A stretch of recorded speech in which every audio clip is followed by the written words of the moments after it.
அந்த அழகான பொண்ண பார்த்ததுமே நான் கல்யாணம் பண்ணிக்கலாம்னு முடிவு பண்ணிட்டேன்.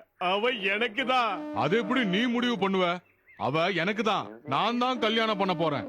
நமக்குள்ள பிரச்சனை வேண்டாம். அந்த பொண்ணு கூட ஒரு கிழவன் வரான்ல, அந்த கிழவங்கிட்டயே அந்த பொண்ணை யாருக்கு கட்டி வைக்கிறான்னு கேட்டு முடிவு பண்ணலாம்.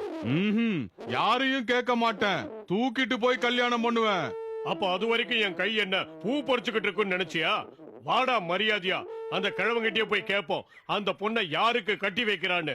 வா.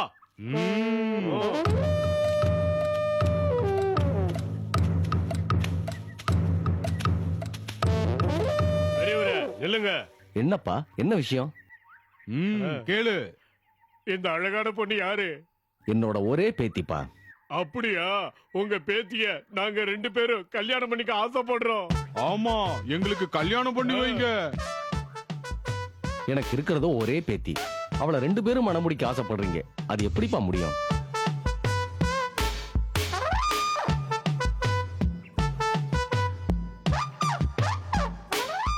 உங்களை பார்க்கும்போது 2 பேரும் இணைப்பிரியா சகோதரர்கள் மாதிரி தெரியுது. உங்கள ஒருத்தரை விட்டு இன்னொருத்தருக்கு மனம் முடிச்சு வச்சா உங்க ஒற்றுமையை பிரிச்ச மாதிரி ஆயிடும். அதெல்லாம் முடியாது. நீங்க உங்க பேத்திய எங்க 2 பேருக்கும் மனம் முடிச்சு வைக்கணும். இல்ல, இங்க இருந்து வெளியே போக முடியாது. சரி, ஒண்ணு பண்ணலாம். உங்கள யாரு வீராதி வீரன்னு சூராதி சூரன்னு நிரூபிங்க. அவங்களுக்கு என் பேத்திய தரேன். இதுல என்ன சந்தேகம்? நான் தான் வீராதி வீரன். என்ன சொன்ன? நான் தான் வீராதி வீரன்னு சொன்னேன். நான் தான் வீராதி வீரன். நான் தான் வீராதி வீரன். நான் தான் வீராதி வீரன். நான் தான் வீராதி வீரன். நான் தான்டா வீராதி வீரன். நான் தான் வீராதி வீரன். நான் தான் வீராதி வீரன். பாத்துருவோமா? பாத்துறலாம்.